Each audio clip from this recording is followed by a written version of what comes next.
Caçadores de nazistas. Goering. Comandante em chefe da Luftwaffe, a Força Aérea Alemã. Sucessor natural de Hitler. Hermann Göring era um viciado em drogas exagerado e presunçoso. Ele passou 20 anos ao lado de Hitler e esteve no centro de todas as decisões tomadas. Foi ele quem expandiu em segredo as forças armadas do Führer, permitindo seus ataques não provocados a nações pacíficas.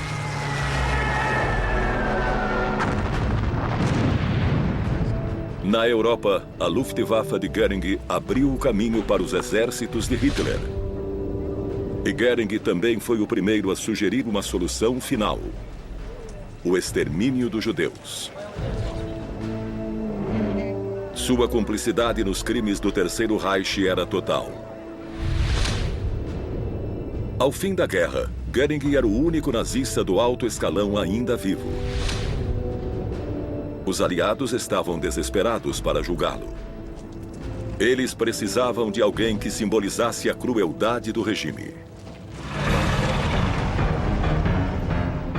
Assim, no julgamento do século em Nuremberg, ele se tornou uma grande estrela. Alle Männer, die irgendwie zur Verfügung waren schon mal dem Volk präsentiert. Foi dito que sua culpa foi única em sua enormidade. They are just pure parasites. Mas o fim da história seria tão misterioso quanto polêmico e pegaria todos de surpresa.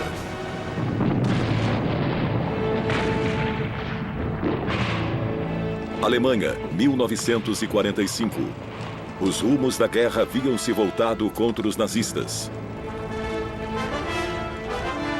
Com os aliados avançando sobre o Terceiro Reich, o resultado era inevitável. All over occupied Germany, the pattern remains the same.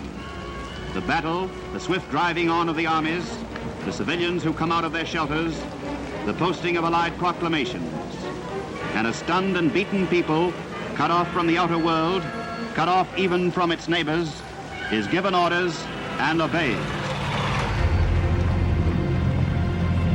Com a aproximação dos aliados, os líderes nazistas, um após o outro, escolheram o suicídio. Adolf Hitler, o Führer, desde 1933, tirou a própria vida em 30 de abril. Joseph Goebbels, o temível ministro da propaganda de Hitler, matou a si mesmo e toda a sua família poucas horas depois. Heinrich Himmler, o diretor da SS, tomou cianureto após ser capturado pelos ingleses. Agora, restava apenas um: Hermann Göring, o sucessor de Hitler e comandante da Luftwaffe, a Força Aérea Alemã.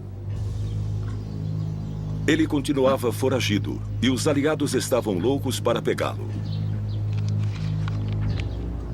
O que os caçadores de nazistas não sabiam era que o ex-marechal do Reich também queria fazer contato com eles.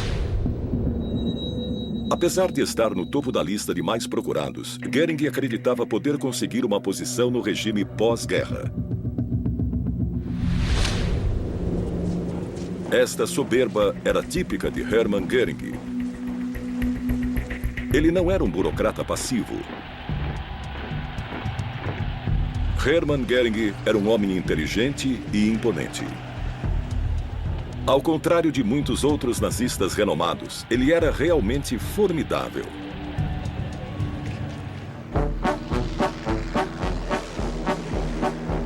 Ele foi um piloto de caça condecorado na Primeira Guerra Mundial por ter abatido 22 pilotos inimigos.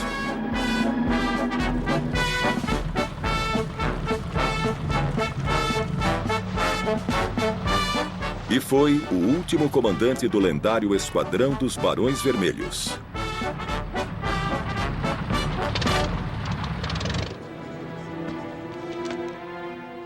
Mas, após a guerra, quando a Alemanha mergulhou na pobreza e no desespero, Göring sofreu como milhões de outros.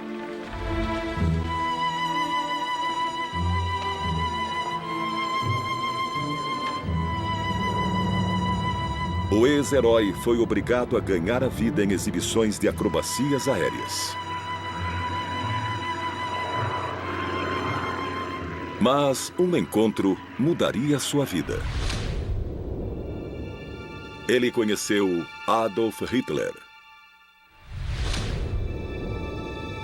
E logo se tornou o braço direito de Hitler em seu novo partido.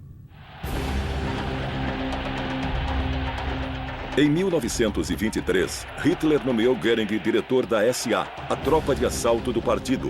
Eram capangas uniformizados.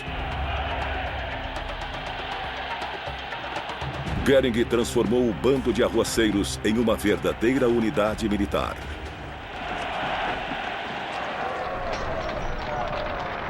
O caos imperava na política alemã. O conflito havia chegado às ruas. As tropas de Göring travaram diversas batalhas contra os arqui-inimigos do nazismo, os comunistas.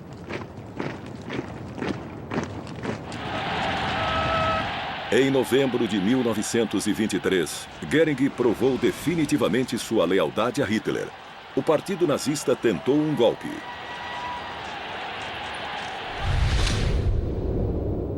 Göring foi gravemente ferido e teve que ser tratado com morfina, despertando um vício que jamais o deixaria. O chamado putsch da cervejaria fracassou e Göring teve que fugir da Alemanha.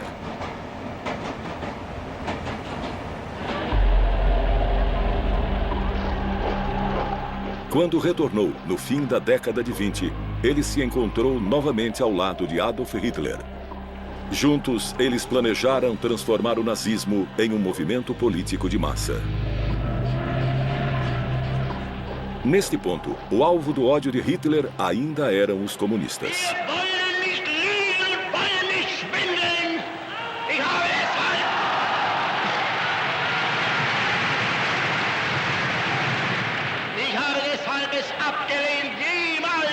Vor dieses Volk hinzutreten und billige Versprechungen zu geben.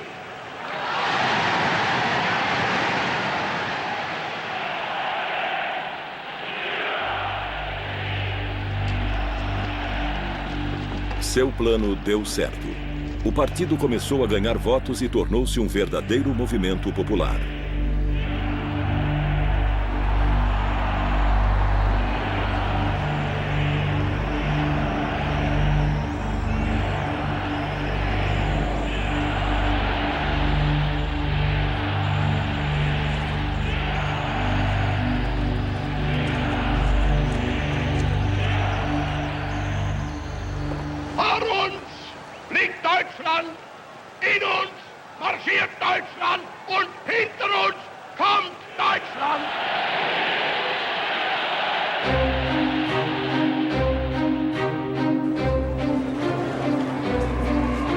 Em janeiro de 1933, Hitler foi eleito chanceler ou primeiro-ministro em um governo de coalizão. Göring era um dos dois únicos nazistas no gabinete. Preußen wieder zum ersten und stärksten Bollwerk der deutschen Nation zu machen, ist meine Aufgabe.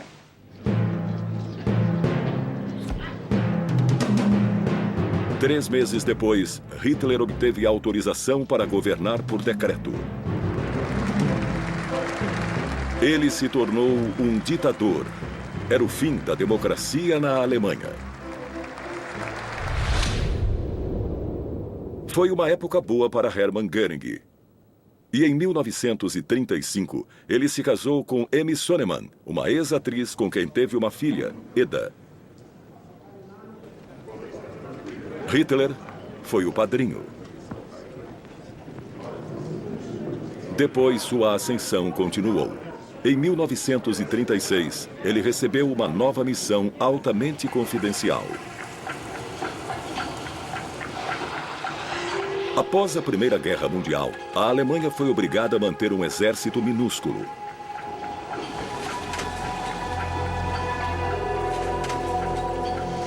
Em segredo, Göring supervisionou o rearmamento e a reconstrução das Forças Armadas.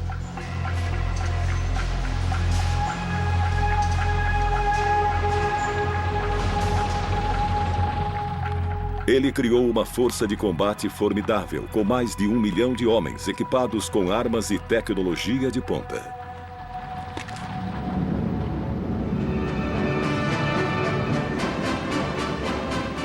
Sua maior conquista foi desenvolver uma força aérea moderna, a Luftwaffe. Para o espanto do mundo, ela foi revelada em 1936. Era a mais poderosa da Europa, temida e invejada na mesma medida.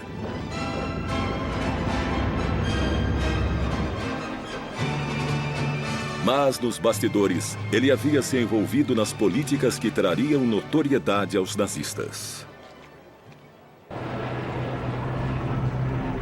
No fim dos anos 1930, o interesse dos nazistas a respeito dos judeus aumentou, assim como a hostilidade.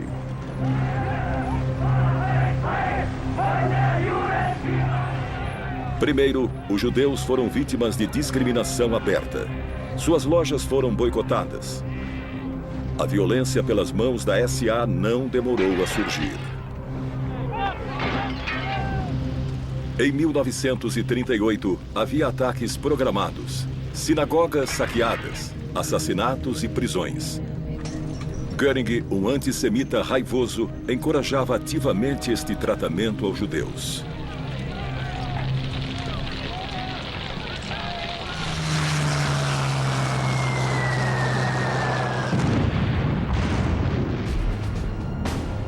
Em setembro de 1939, Hitler cometeu seu primeiro grande crime de guerra.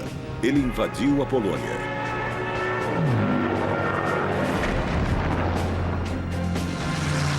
A Luftwaffe de Göring estava na vanguarda deste ato de agressão. Ela desempenhou um papel fundamental na revolucionária tática de Blitzkrieg alemã. Suas aeronaves abriam o caminho para as forças terrestres. Bombardeiros de mergulho Stuka eram usados como artilharia aérea, eliminando os pontos fortes.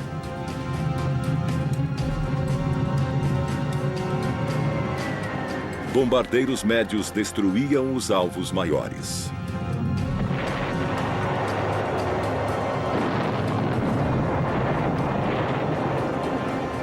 Na Polônia, nos Países Baixos e na França, a Luftwaffe de Göring arrasava tudo em seu caminho.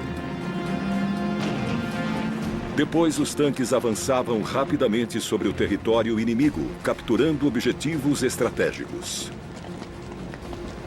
O trabalho da infantaria era cuidar do que havia sobrado.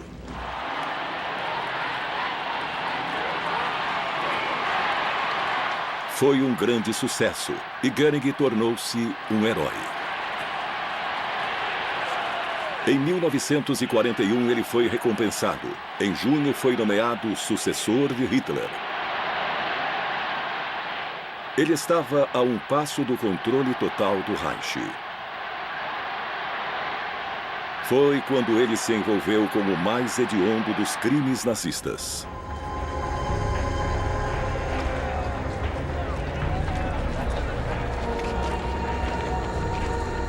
A quantidade de judeus capturados nos territórios invadidos não parava de crescer. Em 1941, quando Hitler invadiu a União Soviética, este número explodiu e os nazistas precisaram agir.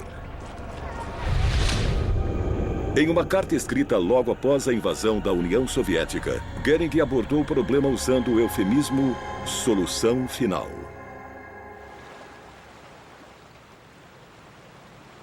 Como resultado, foi organizada uma conferência em Wannsee, nos arredores de Berlim, em janeiro de 1942. Os detalhes da chamada solução final de Göring foram definidos. Seria um homicídio em massa.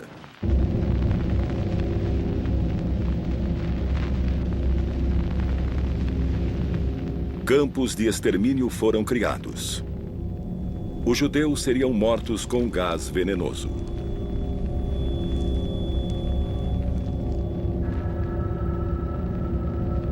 Era o primeiro caso de homicídio industrializado da história. A partir de 1941, 6 milhões de judeus foram eliminados.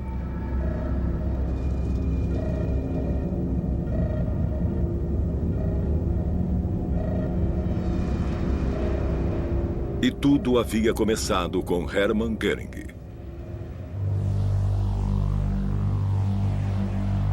Isso fazia dele um arquicriminoso.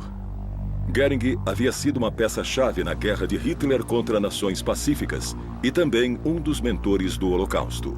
Mas, ironicamente, a primeira pessoa a caçá-lo não foi um inimigo, mas o próprio Adolf Hitler. No decorrer da guerra, a sorte de Göring começou a diminuir.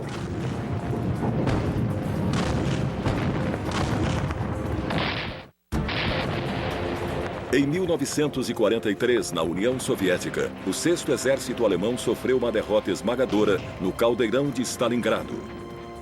Göring havia prometido ao Führer que sua força aérea salvaria o exército sitiado. Mas 100 mil soldados alemães foram mortos e 91 mil capturados. Os alemães eram expulsos cada vez mais de cidades no leste do país. The end, like rats from their holes, streamed the remains of what was once the flower of Hitler's army. To make doubly sure, one batch clad their flag bearer in white too. In victory, they had pillaged, tortured, murdered. In defeat, they cringed, looking to their vanquishers for what was not to be found in themselves: mercy. Enquanto isso, o centro do poder alemão era atacado. Bombardeiros aliados castigavam o Reich dia e noite, arrasando fábricas, cidades e portos.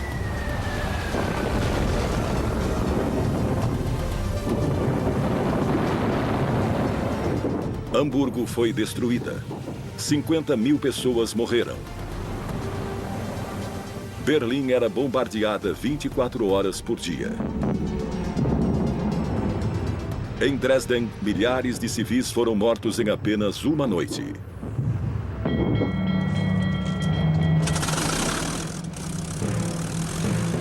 Agora, a Luftwaffe de Göring tentava desesperadamente conter os aliados. Mas a Luftwaffe havia sido construída para o combate ofensivo, para Blitzkrieg. Agora, a Alemanha estava na defesa e a força de combate não resistiu à pressão.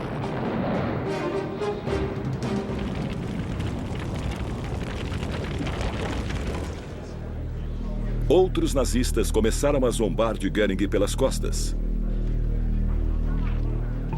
Para piorar, sua vida estava fora de controle.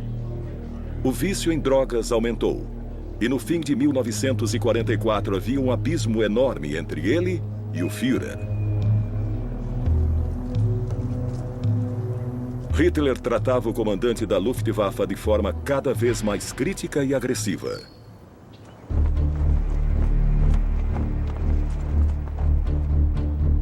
Em abril de 1945, a guerra estava em seus últimos dias.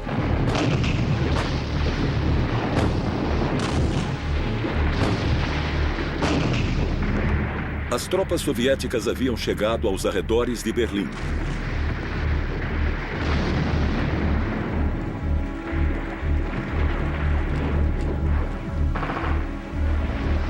Göring sabia que era o fim do nazismo.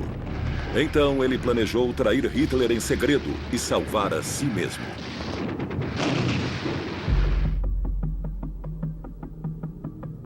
Enquanto as bombas caíam sobre Berlim, Göring deixou o bunker de Hitler, alegando ter compromissos importantes ao sul.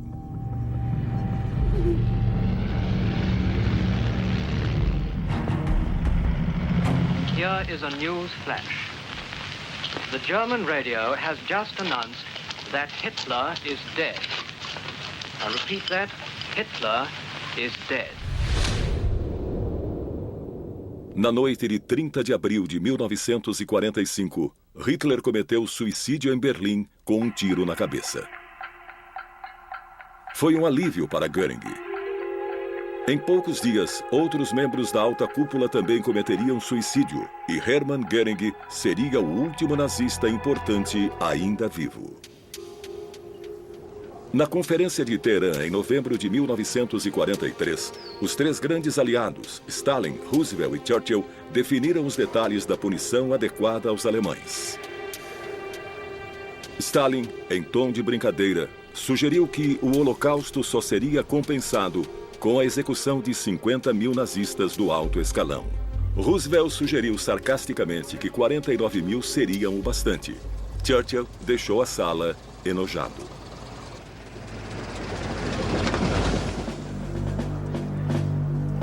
Finalmente, eles chegaram a um acordo.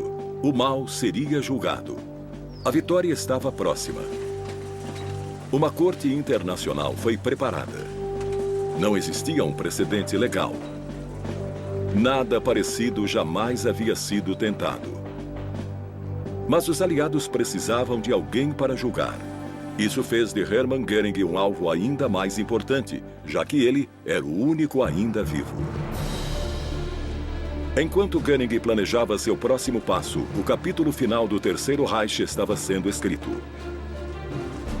A Alemanha se rendeu formalmente em 7 de maio de 1945. A guerra chegava ao fim.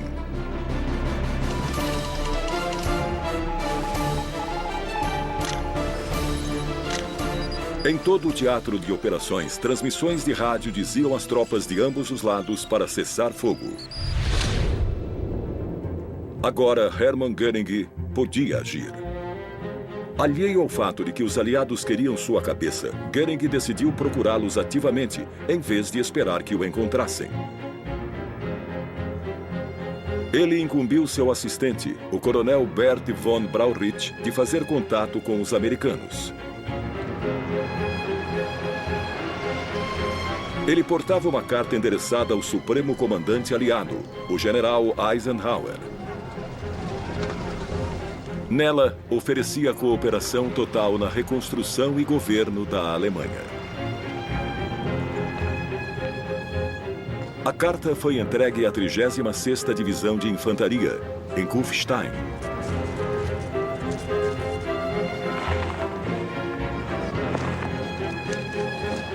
A divisão já havia localizado alguns nazistas famosos, incluindo o general alemão Gerd von Rundstedt.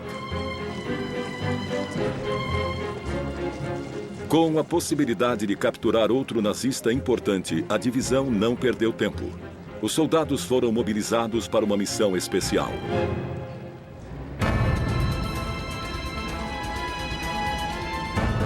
Eles prepararam seus veículos, suas armas e levaram munição e alimento para 5 dias. Era o início da primeira grande caçada ao nazista do pós-guerra.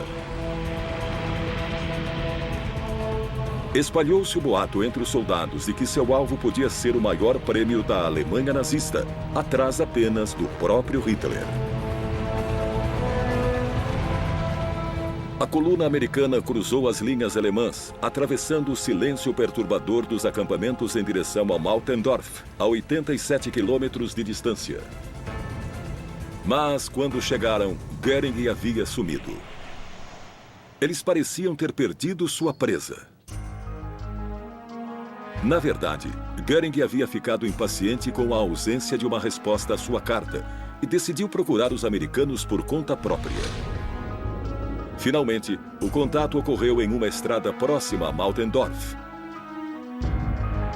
Ele estava à frente de uma longa caravana com mais de 13 veículos, transportando sua família, seus bens e sua equipe. Para surpresa de todos os presentes, o marechal do Reich parecia feliz em vê-los.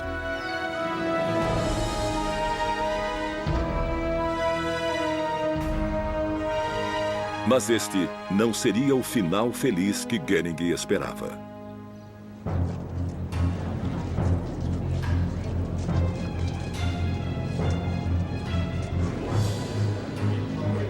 Em 16 de maio, ele foi exibido à imprensa mundial. Longe de ser incluído nos planos para a Alemanha do pós-guerra, ele havia se tornado uma curiosidade, um troféu de caça. E o tratamento de celebridade dispensado a ele também duraria pouco. O general Eisenhower suspendeu imediatamente o circo da mídia. Deste ponto em diante, Goering seria tratado como um criminoso comum.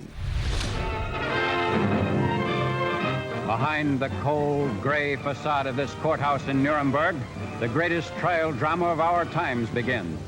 Here, the governments of France, Russia, Great Britain, and the United States, representing civilization, oppose the top 20 leaders of an aggressor nation. The big Nazis are being charged with mass crimes against humanity.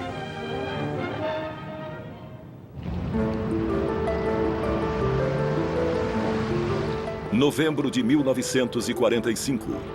Nuremberg concentrava toda a atenção da imprensa mundial. Um tribunal militar internacional estava pronto para indiciar a elite nazista. Justiça e democracia enfrentariam os valores despóticos do nazismo. O julgamento seria conduzido em 5 línguas por meio de tradução simultânea. 2 juízes de cada nação aliada conduziriam o processo.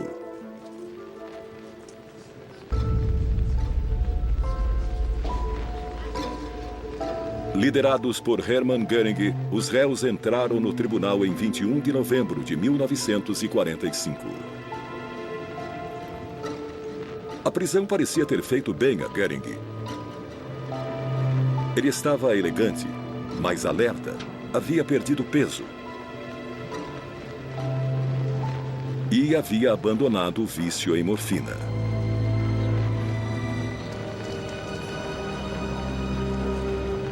Seu domínio sobre os outros era evidente. O membro mais poderoso da elite nazista ainda vivo parecia ter mantido seu status.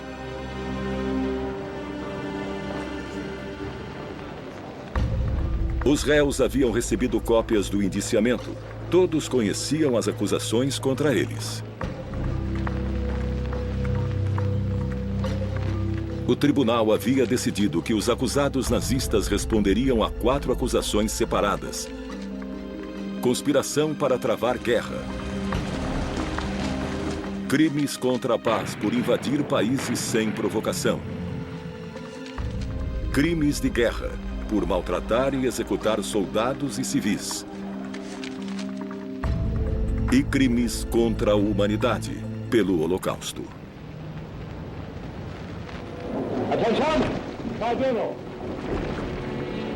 Lord Justice Lawrence and Sir Norman Burkitt, Britain, sit with 6 other judges, 2 each from US, France and Russia. In a comprehensive indictment of 24,000 words are listed the charges against the prisoners, a record of iniquity without parallel. O indiciamento foi lido para os acusados pelo promotor-chefe americano, Robert Jackson. The wrongs which we seek to condemn and punish have been so calculated, so malignant and so devastating that civilization cannot tolerate their being ignored. Mas, desde o início, Göring mostrou-se disposto a lutar. The prisoners were brought one by one to the microphone to plead. Number 1, Göring. How we all wish it had been Hitler himself. You must plead guilty or not guilty. Ich bekenne mich im Sinne der Anklage nicht schuldig. Ao declarar sua inocência sem hesitar, Göring mostrou que pretendia enfrentar os acusadores. A promotoria começou o processo tentando chocar a corte e mostrou imagens terríveis dos campos de concentração.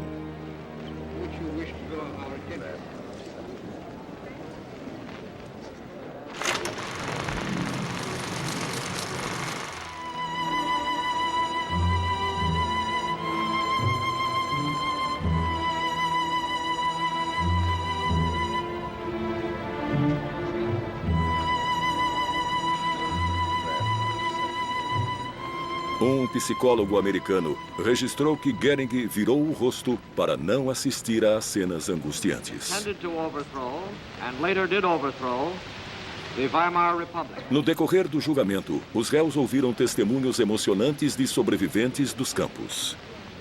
Les récalcitrants ont été déporté, généralement, si j'ai bonne mémoire, à Sachsenhausen.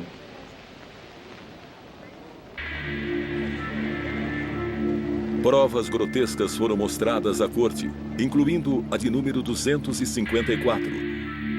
Uma cabeça humana encolhida, usada como peso de papel.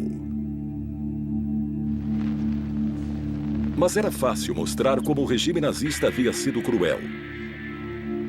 Nem mesmo os réus podiam defender o que tinham visto. No entanto, encontrar provas de que os indivíduos acusados eram responsáveis mostrou-se bem mais complexo. A tarefa de depositar a culpa sobre Göring começou em 13 de março de 1943. Ele era a personificação do regime nazista e tornou-se essencial provar a responsabilidade de Hermann Göring e condená-lo.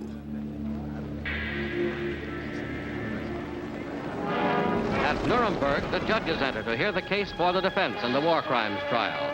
On the witness stand is Hermann Wilhelm Göring, leading living exponent of the Nazi philosophy and outstanding defendant among the score on trial.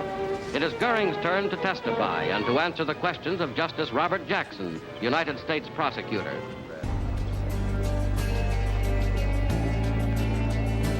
Jackson havia sido nomeado procurador-geral dos Estados Unidos em 1940. Ele havia trabalhado incansavelmente para criar as regras do julgamento e elaborar as acusações. Muito dependia de seu desempenho. Mas Jackson, apesar de seu talento como advogado, não tinha experiência como interrogador. I asked to have you shown, kenne ich genau. I asked to have you shown document 710, United States 509. Göring decidiu defender a si mesmo. Ele não mostrou qualquer sinal de arrependimento. It was on the 22nd of April 1938 when you published penalties for veiling the character of a Jewish enterprise within the Reich. Was it not? Jawohl. Então, ele começou a responder às perguntas de Jackson, falando longamente. Das Kabinett Papen trat zurück. Bis dahin hatten nun alle Parteien Kabinette gestellt, wenn ich von den paar kleinen Splitterparteien absehe. Alle Männer, die irgendwie zur Verfügung waren, waren schon mal dem Volk präsentiert. Zum Schluss. Ele não usou anotações. A lembrança detalhada dos eventos indicava seu comando da situação. Começou a ficar claro que Jackson não estava à altura do desafio. Parecia que os aliados, especialmente Jackson, haviam subestimado o homem que se encontrava diante deles.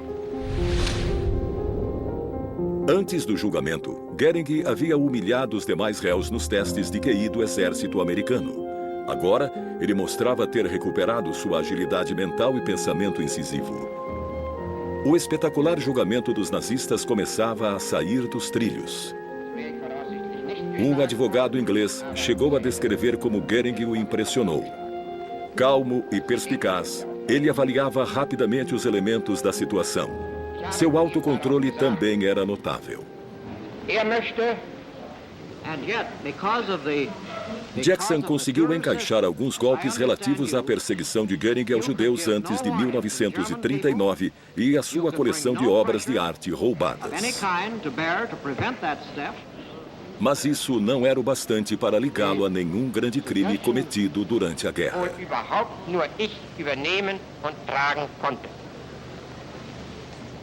Göring fugia de pergunta após pergunta. Logo, ele começou a dominar o interrogatório. Ele falava inglês e entendia as perguntas de Jackson antes que fossem traduzidas. Isso lhe dava tempo suficiente para planejar as respostas. Göring podia escapar impune. Por sorte, outro homem estava pronto para entrar no jogo. Sir David Maxwell Fyfe era o promotor-chefe britânico, um advogado com experiência em tribunais e acostumado a fazer interrogatórios. Ele começou imediatamente a demolir a defesa de Goering e a vinculá-lo a crimes específicos contra os judeus. If the Jews there did not want to work, they were shot. If they could not work, they had to succumb. They are just pure parasites. Em seguida, ele atribuiu a Goering um crime de guerra, o assassinato de prisioneiros de guerra britânicos que haviam fugido de um campo da Luftwaffe em 1943. Document D569. Goering ficou abalado. Would you look first at the top left-hand corner? Finalmente, ele posicionou Goering no centro das guerras de agressão do Führer. Logo, os soviéticos fizeram sua parte com um interrogatório preciso sobre o papel de Goering na invasão da União Soviética. Em 22 de março, o questionamento chegou ao fim. Em julho de 1946, 4 meses após o primeiro interrogatório de Goering, todos os réus haviam falado e os advogados de defesa feito suas considerações finais.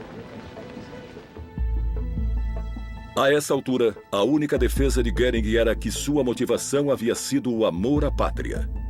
Ele negou ter ordenado a morte de qualquer indivíduo ou ter cometido qualquer atrocidade. O mundo teria que aguardar até 1º de outubro de 1946 para descobrir o destino do nazista mais célebre, enquanto juízes debatiam seus vereditos. At Nuremberg, typical of the nationwide ruin Hitler brought upon Germany, justice was done to the men who sent millions of innocent citizens to death and torture. The voice of Lord Justice Lawrence pronounced the verdict of mankind. Defendant Hermann Wilhelm Goering. The International Military Tribunal sentences you to death by hanging.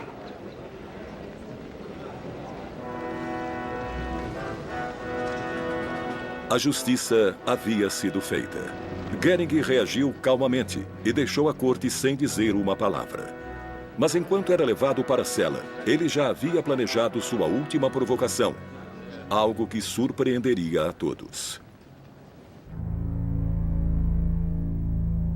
No dia seguinte à sua sentença, Goering escreveu ao tribunal militar. Ele exigia encarar um pelotão de fuzilamento como um verdadeiro soldado. Ele argumentou que não devia ser enforcado como um criminoso comum, mas seu pedido foi negado. Em 7 de outubro de 1946, ele recebeu a visita da esposa Amy pela última vez. No ginásio do Fórum, os cadafalsos estavam prontos e o executor de Goering escolhido. O sargento John C. Woods seria o carrasco. A execução estava marcada para as 2 da manhã de 16 de outubro de 1946. Ela deveria ser mantida em segredo, mas Goering descobriu no dia anterior. Naquela noite, o capelão da prisão visitou Goering na cela número 5. O alemão rejeitou qualquer ideia de perdão religioso e declarou sentir-se tranquilo. Ele estava a apenas 4 horas e meia da forca. Goering recebeu uma última visita de seu médico.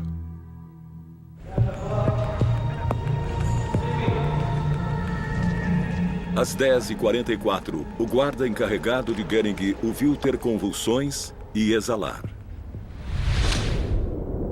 Ele estava morto. Ele havia cometido suicídio por ingestão de cianureto e escapou da forca como uma última provocação. Agora a questão era: como Goering havia conseguido a cápsula? Surgiram boatos de que o suicídio de Goering havia sido facilitado por um cúmplice. Entre os candidatos estava Amy, sua esposa, que teria passado a pílula para Goering durante seu beijo de despedida.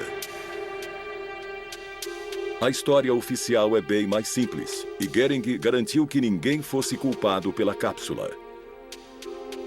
Em uma carta deixada em sua cela, endereçada ao comandante da prisão, ele se gabou de ter 2 cápsulas escondidas o tempo todo.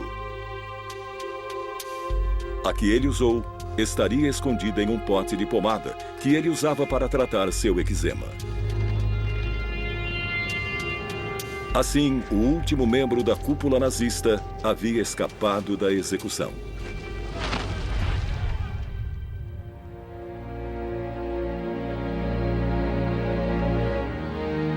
Para algumas das vítimas do Holocausto, parecia injusto que os nazistas mais poderosos nunca tivessem sido punidos pelo que haviam feito. Mas para outros, pelo menos o regime foi julgado por suas atrocidades graças a Nuremberg.